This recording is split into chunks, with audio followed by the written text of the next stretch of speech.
मकर संक्रांति का दिन कोई साधारण त्योहार नहीं है। ये वही दिन है जब पूरे साल की दिशा बदलने की शक्ति होती है। शास्त्रों में कहा गया है कि जिस दिन सूर्यदेव अपनी चाल बदलते हैं उसी दिन मनुष्य के भाग्य की दिशा भी बदल सकती है। और यही कारण है कि मकर संक्रांति को साल का सबसे गहरा, सबसे प्रभावशाली और सबसे निर्णायक दिन माना गया है। लेकिन अफसोस की बात यह है कि आज के समय में लोग इस दिन को केवल पतंग उड़ाने, तिल गुड़ खाने और पकवान बनाने तक सीमित कर देते हैं, जबकि इस दिन एक ऐसा गुप्त और सरल उपाय बताया गया है जो जीवन की बड़ी से बड़ी परेशानियों को जड़ से समाप्त कर सकता है। आज मैं आपको उसी उपाय के बारे में बताने जा रहा हूं। ये उपाय सुनने में बहुत छोटा लगेगा, इतना छोटा कि कई लोग इसे नजरअंदाज कर देंगे, लेकिन याद रखिए, शास्त्रों में कहा गया है कि कभी कभी सबसे छोटे उपाय ही सबसे बड़े परिणाम देते हैं। मकर संक्रांति के दिन यदि कोई व्यक्ति चुपचाप बिना किसी को बताए पूरी श्रद्धा और सही नियमों के साथ गौ माता को एक विशेष वस्तु खिला देता है, तो उसके जीवन में धन, अन्न, सुख और शांति की कभी कमी नहीं रहती। इतना ही नहीं, उसके जीवन से पितृ दोष, ग्रह दोष और वास्तु दोष जैसे बाहरी दोष भी धीरे धीरे समाप्त होने लगते हैं। ये कोई सामान्य संयोग नहीं है।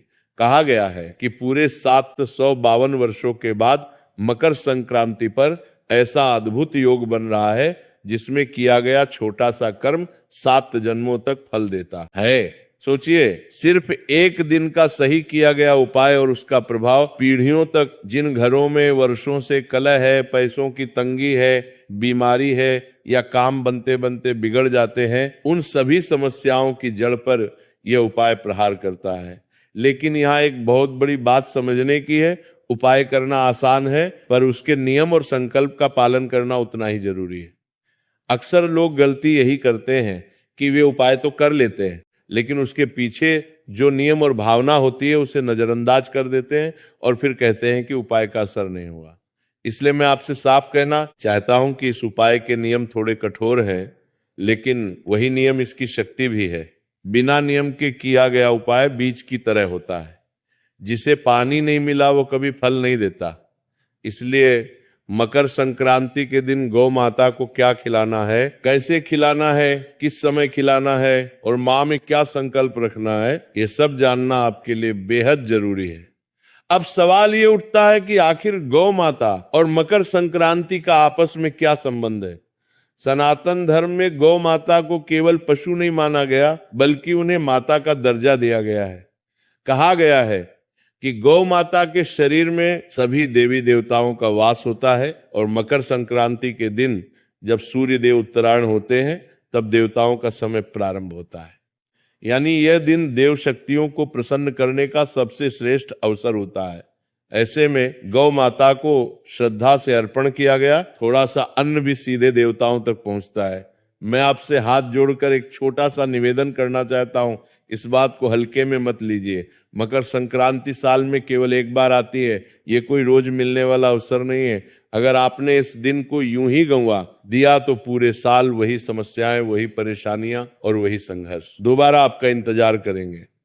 लेकिन अगर आपने इस दिन सही भाव, सही नियम और सही संकल्प के साथ ये उपाय कर लिया तो आने वाला समय आपको खुद बताएगा कि आपने कितना बड़ा निर्णय लिया था। आगे मैं आपको विस्तार से बताऊंगा कि वह गुप्त वस्तु क्या है जो गौ माता को खिलाई जाती है, इसके नियम क्या है, किन सावधानियों का पालन करना जरूरी है और यह उपाय किन किन रास्तों से आपके जीवन में धन, सुख और शांति लेकर आता है। इसलिए इस बात को अंत तक ध्यान से सुनना और समझना बहुत जरूरी है, क्योंकि ये जानकारी केवल जानने के लिए नहीं बल्कि जीवन बदलने के लिए है। क्योंकि मकर संक्रांति सिर्फ एक साधारण दिन नहीं है, इसी दिन सूर्य की चाल बदलती है। इसी दिन प्रकृति का एक नया हिसाब शुरू होता है। देखिए, प्राचीन काल में पुराने समय के लोग इसे बहुत गंभीरता से लेते थे, क्योंकि उन्हें पता था कि इस दिन की गई छोटी सी गलती पूरे साल पर भारी पड़ सकती है। इस दिन का महत्व इसलिए और भी बढ़ जाता है क्योंकि ये साल का सबसे पहला त्योहार होता है कि इस दिन की गई छोटी सी गलती भी पूरे साल पर भारी पड़ सकती है और इस दिन किया गया छोटा सा सही काम पूरे साल का सहारा बन सकता है। मकर संक्रांति का असली मतलब है रुकावट से निकलना, ठहराव को तोड़ना और जीवन में आगे बढ़ना। इसीलिए हमारे बुजुर्ग कहते थे कि इस दिन जो बीज बोया जाता है वही पूरे साल फल देता है। अर्थात जो उपाय किया जाता है वही उपाय पूरे साल हमारे जीवन की व्यवस्था को सुधारना है। इसीलिए देखिए, इस दिन दान का भी बहुत महत्व होता है। पुराने काल से ही लोग मकर संक्रांति के दिन दान करते आ रहे हैं। इस दिन अन्न दान, संयम और व्यवहार पर बहुत ध्यान दिया जाता है, क्योंकि धन केवल पैसे से नहीं बनता है। धन बनता है सोच से, कर्म से और समय की समझ से। आपने देखा होगा कि बहुत लोग साल भर तक मेहनत करते हैं, खून पसीना बहाते हैं, लेकिन फिर भी पैसा नहीं टिकता है। अन्न होते हुए भी घर में कमी की भावना बनी रहती है। और धन बनता है सोच से, कर्म से। देखिए, बार बार खर्चे अचानक आ जाता है, पैसा रुकता नहीं है, और इसके पीछे कारण अक्सर वही अदृश्य रुकावटें होती हैं जिनका समाधान हमारे शास्त्रों और परंपराओं में छुपा हुआ है। देखिए, मकर संक्रांति पर तिल और गुड़ इसलिए खाए जाते हैं क्योंकि तिल त्याग का प्रतीक है और गुड़ मिठास का, यानी जीवन में कड़वाहट को छोड़कर मिठास अपनाने का संकेत है। इस दिन दान इसलिए कहा गया है क्योंकि जब सूर्य दिशा बदलता है तब अहंकार छोड़ना सबसे जरूरी होता है। पुराने समय में लोग इस दिन ज्यादा बोलते नहीं थे, झगड़ा नहीं करते थे और किसी भूखे को देखकर अनदेखा नहीं करते थे, क्योंकि माना जाता था कि इस दिन की गई उपेक्षा सीधे भाग्य में दर्ज हो जाती है। इस दिन किए गए कर्म सीधे भाग्य की किस्मत की दिशा को बदल देते हैं। इसलिए कहा गया है कि मकर संक्रांति का पर्व साधारण नहीं माना गया है। अब यहां एक बहुत गहरी बात आती है जिसे बहुत कम लोग समझते हैं। मकर संक्रांति पर प्रकृति सुनती है, लेकिन शोर नहीं सुनती, दिखावा नहीं देखती। मकर संक्रांति का पर्व सिर्फ भावना और मौन को किए गए कर्मों को ही पहचानना, यानी कि जो गुप्त उपाय और जो गुप्त कार्य अगर हम मौन रहकर करेंगे, सबसे छुपाकर करेंगे, तभी उसका फल हमें प्राप्त होगा। इसीलिए जो लोग इस दिन कैमरा लगाकर लोगों को दिखाकर दान करते हैं, उन्हें संतोष तो मिलता है लेकिन स्थायी फल नहीं। क्योंकि देखिए, आज के समय में लोगों ने दान पुण्य को भी एक ट्रेंडिंग टॉपिक बना दिया है। गौशाला में लोग जा रहे हैं तो वहां पर फोन निकाल कर खड़े हो जाते हैं, गाय माता को चारा खिलाते हैं। किसी अन्य और धन का किसी गरीब को दान कर रहे हैं तो उनके साथ फोटो खिंचवाते हैं, वीडियो बनाने लग जाते हैं, लोगों को दिखावा करते हैं। लेकिन शास्त्रों में बताया गया है कि दो चीजें हमें हमेशा लोगों से छुपा कर करना चाहिए। पहला दान और दूसरा पूजा पाठ और ध्यान। क्योंकि ये दो चीज जितनी छुपी हुई रहेंगी उतना फल आपको मिलेगा। जल्दी ही तो देखिए कि अब धीरे धीरे मैं आपको उस दिशा में ले जा रहा हूं जहां असली रहस्य छुपा है। लेकिन उससे पहले यह समझना जरूरी है कि गाय को हमारे शास्त्रों में इतना ऊंचा स्थान क्यों दिया गया है। क्योंकि देखिए, ये उपाय सिर्फ गौ माता पर ही निर्भर करेगा और उस इंसान पर निर्भर करेगा जो इंसान ये उपाय कर रहा है। तो आज यह उपाय किस तरह से अपनी दिव्य शक्ति तुम्हें दिखाएगा, ये उपाय किस तरह से तुम्हारे जीवन से अंधकार को मिटाएगा, ये उपाय किस तरह से तुम्हारे जीवन में खुशियों की रोशनी लेकर आएगा। हर एक बात समझ लेना, हर एक बात अच्छे से सुन लेना, क्योंकि अगर तुमने अनसुना किया या तुम कोई बात भूल गए तो ये उपाय अपना नकारात्मक असर भी दिखा सकता है। यानी कि तुम तो सोचोगे कि यार मैंने तो जीवन में अपना भला करने के लिए उपाय किया था, लेकिन मेरे साथ बुरा क्यों हो गया। इसके पीछे का कारण यही होगा कि तुमने एक एक बात को अच्छे से नहीं समझा होगा या एक एक बात को अच्छे से नहीं सुना होगा। देखिए, मैं आपको बताता हूं कि गाय को हमारे शास्त्रों में इतना ऊंचा स्थान क्यों दिया गया है। कि गाय तो सिर्फ एक प्राणी है, गाय तो सिर्फ एक पशु है तो नहीं। देखिए, गौ माता तुम्हारे पूरे जीवन से संबंध रखती है। गौ माता के अंदर ही तुम्हारे जीवन के ना जाने कितने रहस्य छुपे हुए हैं। जब किसी व्यक्ति की मृत्यु हो जाती है तो हम क्यों उसके नाम का गौ माता को चारा डालते। क्या तुमने कभी सोचा है, जब जीवन में दुख आता है, तकलीफ आती है और बीमारी आती है, तो हम क्यों गौ माता को याद करके गौ माता को भोजन खिलाते हैं। देखिए, गौ माता कोई साधारण पशु नहीं है। गाय को माता इसलिए नहीं कहा गया कि वो सिर्फ दूध देती है, बल्कि इसलिए कि वो बिना मांगे देती है, बिना शिकायत के सहती है और बदले में कुछ नहीं चाहती। तो यही प्रकृति का स्वभाव है। देखिए, जिस घर में गाय का सम्मान होता है वहां केवल धन नहीं बल्कि स्थिरता आती है और स्थिरता के बीच धन टिकता है। लेकिन ध्यान रखिए, यहाँ मैं किसी को दिखाने वाला उपाय नहीं बता रहा, ना ही कोई ऐसा काम जो बाजार में बिकता हो, क्योंकि मैं गारंटी के साथ कहता हूं कि पूरे YouTube पर आपको आज से पहले इस उपाय के बारे में किसी ने नहीं बताया होगा। ना किसी कथावाचक ने बताया होगा, ना किसी गुरु ने बताया होगा, ना किसी विशेष पंडित या ज्ञानी ने बताया होगा, क्योंकि यह उपाय इतना गुप्त है कि इस उपाय का उल्लेख किसी भी शास्त्र में नहीं मिलता है। ये उपाय सिर्फ किया जाता है सच्चे मन से, सच्चे दिल से, पवित्र कर्म से। देखिए कि जो उपाय मैं बता रहा हूं वो उपाय हमेशा चुपचाप किया जाता है, और अब तक जो मैं बता रहा था वो भूमिका थी, क्योंकि अगर आप सीधे उपाय पर आ जाते तो उसका असर आधा रह जाता। अब ध्यान से सुनिए, क्योंकि यहां से बात गुप्त हो जाती है, और यही से इस उपाय का असली महत्व और इस उपाय की असली प्रक्रिया शुरू होती है। आपको बता देता हूं कि सबसे पहले तो मकर संक्रांति का जो दिन है, उस दिन आप सुबह ब्रह्म मुहूर्त में उठिए।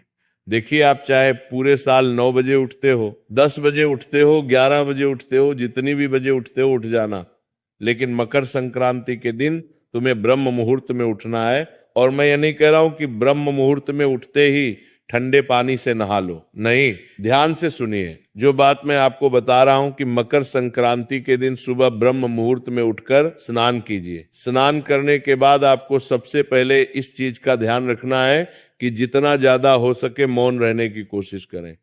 किसी से ज्यादा बातचीत ना करें, किसी से ज्यादा आप अपने भाव ना रखें।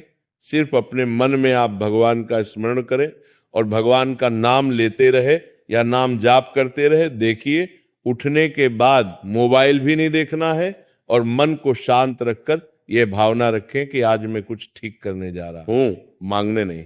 क्योंकि इस उपाय का मूल उद्देश्य यही है कि ये तुम्हारे जीवन को एक नई दिशा की ओर लेकर जाएगा। जो चीज तुम्हारे जीवन में बिगड़ी हुई है, उन चीजों को ये उपाय सुधरेगा। देखिए, मन में आपको यही भावना रखनी है कि आज मैं कुछ ठीक करने जा रहा हूं, मांगने नहीं जा रहा हूं।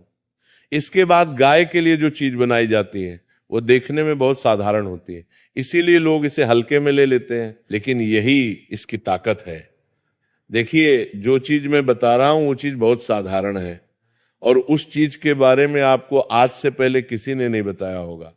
इसके साथ ही इस चीज का भी ध्यान रखिएगा कि इस उपाय में ना कोई मंत्र बोलना है, ना कोई नाम लेना है, बस समझ के साथ करना है। और गाय को जो खिलाया जाता है वो थोड़े से सफेद तिल। ये भी बताऊंगा कि मकर संक्रांति और तेल का क्या महत्व है, लेकिन उससे पहले आप सुन लीजिए कि गाय को खिलाने वाली ये गुप्त चीज क्या है। कान खोल लीजिए, और अगर आप किसी कागज पर लिखना चाहते हैं तो लिख भी लीजिए, ताकि अच्छा रहेगा कि आप भूले नहीं है। ध्यान से सुनिए, आपको थोड़े से सफेद तिल लेने हैं, थोड़े से काले तिल लेने हैं, थोड़ा सा गुड़ का चूर्ण लेना है, और ध्यान रखें टुकड़ा ने आपको चूर्ण लेना है। यानी कि अगर आपके घर में गुड़ है तो उस गुड़ को आप पीस लें। अब उसमें कुछ कच्चे चावल के दाने, और सबसे अंत में उंगली से छुआ हुआ एक नमक, बूंद देसी घी आपको उसमें मिलाना है। यानी इससे कि उसके अंदर थोड़ा सा काला नमक मिलाना है, थोड़ा सा सेंधा नमक मिलाना है, और गाय का शुद्ध पवित्र 1 चुटकी घी उसके अंदर मिलाना है। अब यहाँ एक बहुत गुप्त है कि सेंधा नमक जो मिलाया जाता है वो नमक साधारण नहीं होता है, और ये भी ध्यान रखिएगा कि आप गलती से कहीं साधारण नमक मत मिला देना। उसमें थोड़ा सा सेंधा नमक मिलाना और थोड़ा सा काला नमक मिलाना। देखिए, ये सब किसी थाली में सजाकर नहीं, बल्कि सीधे हाथ में लेकर गाय को खिलाना है। अगर आप अपनी हथेली में रखकर गाय को खिलाओगे और गाय ने अपनी जीभ से तुम्हारी हथेली को स्पर्श कर लिया, तो समझ जाना कि साक्षात माता ने तुम्हारे सारे कष्टों को अपने अंदर समाहित कर लिया है। क्योंकि देखिए, आपको मैं बता देता हूं कि ये सब चीजें अगर आप थाली में रखकर गौ माता को अर्पित करेंगे तो उतना जल्दी असर नहीं होगा। सीधे हाथ में लेकर गाय को खिलाना है। उसके बाद ध्यान रहे, ये उपाय आप कर ले तो किसी को बताना नहीं है, ना किसी को दिखाना है। और सबसे जरूरी बात, खिलाते समय कोई इच्छा नहीं बोलनी है। बिल्कुल खाली मन रखना है, शांत मन रखना है। मन में किसी के प्रति न तो नकारात्मक भाव उत्पन्न हो, न किसी के प्रति हम गलत सोचे, ना किसी के प्रति अच्छा सोचे। खाली मन रखना है। कोई भी आपको अपनी इच्छाएं नहीं बोलनी है। बस मन में ये भावना रखना है कि जो होगा सही होगा, और जो आप माता मेरे लिए करेगी उसी में मेरी खुशी होगी। इतना बोलना है। और बता देता हूं कि अगर इसे गाय थोड़ा सा भी खा लेती है अर्पित कर लेती है तो समझ लीजिएगा कि संकेत मिल गया है। इसके बाद पूरे साल एक नियम अपने आप लग जाता है, आप अन्न का अपमान नहीं करेंगे। इस उपाय को करने के बाद 3 से 4 नियम है जो मैं बता रहा हूं। अन्न का अपमान नहीं करेंगे, क्योंकि अन्न किससे संबंध रखता है? मां अन्नपूर्णा से अन्न का अपमान करोगे तो आप सीधा मां अन्नपूर्णा का अपमान करोगे। दूसरी चीज है कि खाने को व्यर्थ नहीं फेंकेंगे, और महीने में कम से कम एक बार किसी जानवर या किसी पक्षी के लिए चुपचाप आप कुछ खाने को रख देंगे बिना किसी को बताए। देखिए, इतना तो आप कर ही सकते हैं। हर इंसान रोज दान पुण्य तो करता ही है, तो मैं आपको कह रहा हूं कि भले आप रोज मत करना, लेकिन हर महीने आप पशु या पक्षी के लिए कुछ खाने का जरूर रख देना। क्योंकि आपको ध्यान रखना चाहिए कि कुछ भी उपाय अगर हम करते हैं तो वह उपाय तभी फल देगा जब हम उस उपाय में अपना थोड़ा सा मन, थोड़ा सा तन और थोड़ा सा धन समर्पण करेंगे। तो बता देता हूं कि यही इस उपाय की पूरी श्रृंखला है। ये कोई चमत्कार नहीं बल्कि संतुलन है, और जब संतुलन बनता है तो अन्न और धन अपने आप रास्ता ढूंढ लेते हैं। तो यही कारण है कि पुराने लोग बिना ज्यादा कमाई भी कभी खाली नहीं रहते थे। मकर संक्रांति का यही असली रहस्य है, कम बोलो, सही करो और समय पर करो। जो इस बात को समझ गया उसके घर में कमी शब्द धीरे धीरे खुद ही निकल जाता है। देखिए, मकर संक्रांति के दिन अगर आप इस उपाय को करेंगे तो ये उपाय आपको बहुत जल्दी लाभ देगा, और उस लाभ की सीमा भी ये उपाय तय करेगा कि कितनी मात्रा में देना है और कैसे देना है। इसके बाद देखिए, मैं आपको बताता हूं कि ये उपाय किस तरह अपना असर दिखाएगा। देखिए, मैं ये नहीं कह रहा हूं कि इस उपाय को करने के बाद तुम रातों रात करोड़पति बन जाओगे, अरबपति बन जाओगे, तुम्हारी लॉटरी लग जाएगी। नहीं, देखिए, ये उपाय रातों रात करोड़पति बनने का नहीं है, बल्कि इसका असर वहां दिखता है जहां असली परेशानी होती है। पैसा आते हुए भी रुकता नहीं, बेवजह खर्च निकल जाता है, मेहनत के हिसाब से फल नहीं मिलता है। यानी कि जितनी भागदौड़ हम जीवन में करते हैं, जितनी मेहनत करते हैं, जितना पसीना बहाते हैं, उसके अनुसार हमें फल नहीं मिलता है। तो इस उपाय के बाद से सबसे पहले यही महसूस होता है कि पैसे का बहाव सुधरने लगता है, खर्च सोच समझकर होने लगता है, और अचानक होने वाले नुकसान कम होते हैं और धीरे धीरे बचत बढ़ने लगती है। यानी धन आता भी है और धन आपके जीवन में टिकने भी लगता है। साथ ही देखिए कि अगर मैं बात करूं कि इस उपाय से आपके घर परिवार में क्या असर होगा, तो देखिए, घर और परिवार के मामले में इसका बहुत गहरा असर होता है। क्योंकि धन की कमी पहले मन में अशांति लाती है, और इस उपाय के बाद घर का माहौल धीरे धीरे शांत होने लगता है। बेवजह के झगड़े कम होते हैं, घर में बैठने का मन करने लगता है, और एक दूसरे की बात सुनने की क्षमता बढ़ती है। कई लोगों को यह भी अनुभव होता है कि घर में अन्न की बरकत बढ़ जाती है, और थोड़े कम में चलन होता है, और भोजन की कद्र अपने आप होने लगती है। यानी कि देखिए, अक्सर कई घरों में ऐसा होता है कि परिवार एक साथ बैठकर भोजन खाने में असमर्थ रहता है। कभी घर का कोई व्यक्ति किसी काम में अटका हुआ है, कभी कोई व्यक्ति बाहर गया हुआ है। इस वजह से देखिए, घर का जो माहौल होता है वो बिगड़ने लगता है। और शास्त्रों में बताया गया है कि हमें दिन में एक समय कम से कम पूरे परिवार को साथ बैठकर भोजन करना चाहिए। देखिए, विवाह और रिश्तों की बात करें तो ये उपाय सीधे शादी कराने वाला नहीं है। आप सोच रहे होंगे कि इस उपाय को करने के बाद तो मेरी शादी विवाह के योग बन जाएंगे, मेरे तुरंत विवाह हो जाएगा। तो देखिए, तुरंत विवाह तो नहीं होगा, लेकिन हाँ, शादी विवाह होने के योग जरूर बनेंगे कि रिश्तों में जो अड़चने आती है, बार बार बात बिगड़ जाना, सही रिश्ता आते आते टूट जाना, घर में मनमुटाव पर इसका असर पड़ता है। क्योंकि जब व्यक्ति के भीतर ढेर स्थिरता आती है तो रिश्तों में भी वही उड़ जाती है। विवाहित लोगों के लिए यह उपाय समझ और सहनशीलता बढ़ाता है, जिससे संबंध बहुत मजबूत होते हैं। देखिए, मानसिक स्थिति और आत्मविश्वास पर इसका प्रभाव पड़ता है। बहुत लोग बाहर से ठीक दिखते हैं, लेकिन अंदर से लगातार डर, चिंता और असुरक्षा में रहते हैं। तो ये उपाय करने के बाद मन हल्का महसूस करता है, बिना कारण की बेचैनी खत्म होती है, और व्यक्ति को लगता है कि चीजें उसके खिलाफ नहीं बल्कि उसके साथ चल रही है। यही आत्मविश्वास आगे चलकर धन और सफलता का रास्ता खोलता है। देखिए कि बहुत सारे लोग ऐसे भी होते हैं जिनके व्यापार और व्यवसाय में दिक्कतें आती हैं, रुकावट आती हैं, ग्राहक डेली नहीं चलता है व्यापार और व्यवसाय पर। तो देखिए इस उपाय का असर निर्णय शक्ति पर पड़ता है। बहुत बार नुकसान इसलिए होता है क्योंकि गलत समय पर गलत फैसला ले लिया जाता है। भरोसे के लायक होने वाले लोगों पर भरोसा कर लिया जाता है और जिनके ऊपर हमें भरोसा नहीं भी होता उनके ऊपर भी हम भरोसा कर लेते हैं। तो इस उपाय के बाद व्यापार में स्थिरता आई, ग्राहक धीरे धीरे बढ़ते हैं, पुराने अटके हुए काम चलने लगते हैं और सबसे खास बात है मन भ्रमित कम हो जाता है, क्योंकि कई बार इंसान भ्रम में आकर ही अपने ऊपर मुसीबत को निमंत्रण दे देता है, जिससे फैसला साफ और मजबूत नहीं हो पाते हैं। तो देखिए ये मन को, भ्रम को संतुलित करता है। ये बदलाव अचानक नहीं बल्कि लगातार महसूस होता है। तो आशा करता हूं कि ये उपाय आपको बेहद पसंद आया होगा और मकर संक्रांति पर आप सभी इस उपाय को जरूर करने वाले हैं। तो उपाय करने वाले तो मेरी एक एक बात को ध्यान में आप रख लीजिएगा। उपाय से संबंधित नियम, उपाय से संबंधित छोटे छोटे आपको गुप्त रहस्य और छोटी छोटी सावधानियां आपको रखना पड़ेगी। पूरी श्रृंखला है, ये कोई चमत्कार नहीं बल्कि संतुलन है। और जब संतुलन बनता है तो अन्न और धन अपने आप रास्ता ढूंढ लेते हैं। तो यही कारण है कि पुराने लोग बिना ज्यादा कमाई भी कभी खाली नहीं रहते थे।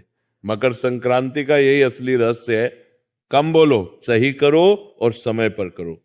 जो इस बात को समझ गया उसके घर में कमी शब्द धीरे धीरे खुद ही निकल जाता है। देखिए मकर संक्रांति के दिन अगर आप इस उपाय को करेंगे तो ये उपाय आपको बहुत जल्दी लाभ देगा और उस लाभ की सीमा भी ये उपाय तय करेगा कि कितनी मात्रा में देना है और कैसे देना है। इसके बाद देखिए मैं आपको बताता हूं कि ये उपाय किस तरह अपना असर दिखाएगा। देखिए मैं ये नहीं कह रहा हूं कि इस उपाय को करने के बाद तुम रातों रात करोड़पति बन जाओगे, अरबपति बन जाओगे, तुम्हारी लॉटरी लग जाएगी, नहीं। देखिए ये उपाय रातों रात करोड़पति बनने का नहीं है, बल्कि इसका असर वहां दिखता है जहां असली परेशानी होती है। पैसा आते हुए भी रुकता नहीं, बेवजह खर्च निकल जाता है, मेहनत के हिसाब से फल नहीं मिलता है। यानी कि जितनी भागदौड़ हम जीवन में करते हैं, जितनी मेहनत करते हैं, जितना पसीना बहाते हैं, उसके अनुसार हमें फल नहीं मिलता है। तो इस उपाय के बाद से सबसे पहले यही महसूस होता है कि पैसे का बहाव सुधरने लगता है, खर्च सोच समझकर होने लगता है और अचानक होने वाले नुकसान कम होते हैं और धीरे धीरे बचत बढ़ने लगती है। यानी धन आता भी है और धन आपके जीवन में टिकने भी लगता है। साथ ही देखिए कि अगर मैं बात करूं कि इस उपाय से आपके घर परिवार में क्या असर होगा, तो देखिए घर और परिवार के मामले में इसका बहुत गहरा असर होता है, क्योंकि धन की कमी पहले मन में अशांति लाती है और इस उपाय के बाद घर का माहौल धीरे धीरे शांत होने लगता है। बेवजह के झगड़े कम होते हैं, घर में बैठने का मन करने लगता है और एक दूसरे की बात सुनने की क्षमता बढ़ती है। कई लोगों को यह भी अनुभव होता है कि घर में अन्न की बरकत बढ़ जाती है और थोड़े कम में चलन होता है और भोजन की कद्र अपने आप होने लगती है। यानी कि देखिए अक्सर कई घरों में ऐसा होता है कि परिवार एक साथ बैठकर भोजन खाने में असमर्थ रहता है। कभी घर का कोई व्यक्ति किसी काम में अटका हुआ है, कभी कोई व्यक्ति बाहर गया हुआ है। इस वजह से देखिए घर का जो माहौल होता है वो बिगड़ने लगता है और शास्त्रों में बताया गया है कि हमें दिन में एक समय कम से कम पूरे परिवार को साथ बैठकर भोजन करना चाहिए। देखिए विवाह और रिश्तों की बात करें तो ये उपाय सीधे शादी कराने वाला नहीं है। आप सोच रहे होंगे कि इस उपाय को करने के बाद तो मेरी शादी विवाह के योग बन जाएंगे, मेरे तुरंत विवाह हो जाएगा। तो देखिए तुरंत विवाह तो नहीं होगा, लेकिन हाँ शादी विवाह होने के योग जरूर बनेंगे कि रिश्तों में जो अड़चने आती है, बार बार बात बिगड़ जाना, सही रिश्ता आते आते टूट जाना, घर में मनमुटाव पर इसका असर पड़ता है। क्योंकि जब व्यक्ति के भीतर ढेर स्थिरता आती है तो रिश्तों में भी वही उड़ जाती है। विवाहित लोगों के लिए यह उपाय समझ और सहनशीलता बढ़ाता है, जिससे संबंध बहुत मजबूत होते हैं। देखिए मानसिक स्थिति और आत्मविश्वास पर इसका प्रभाव पड़ता है। बहुत लोग बाहर से ठीक दिखते हैं लेकिन अंदर से लगातार डर, चिंता और असुरक्षा में रहते हैं। तो ये उपाय करने के बाद मन हल्का महसूस करता है, बिना कारण की बेचैनी खत्म होती है और व्यक्ति को लगता है कि चीजें उसके खिलाफ नहीं बल्कि उसके साथ चल रही है। यही आत्मविश्वास आगे चलकर धन और सफलता का रास्ता खोलता है। देखिए कि बहुत सारे लोग ऐसे भी होते हैं जिनके व्यापार और व्यवसाय में दिक्कतें आती हैं, रुकावट आती हैं, ग्राहक डेली नहीं चलता है व्यापार और व्यवसाय पर। तो देखिए इस उपाय का असर निर्णय शक्ति पर पड़ता है। बहुत बार नुकसान इसलिए होता है क्योंकि गलत समय पर गलत फैसला ले लिया जाता है।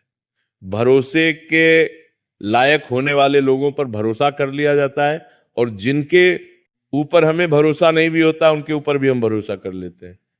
तो इस उपाय के बाद व्यापार में स्थिरता आई, ग्राहक धीरे धीरे बढ़ते हैं, पुराने अटके हुए काम चलने लगते हैं और सबसे खास बात है मन भ्रमित कम हो जाता है, क्योंकि कई बार इंसान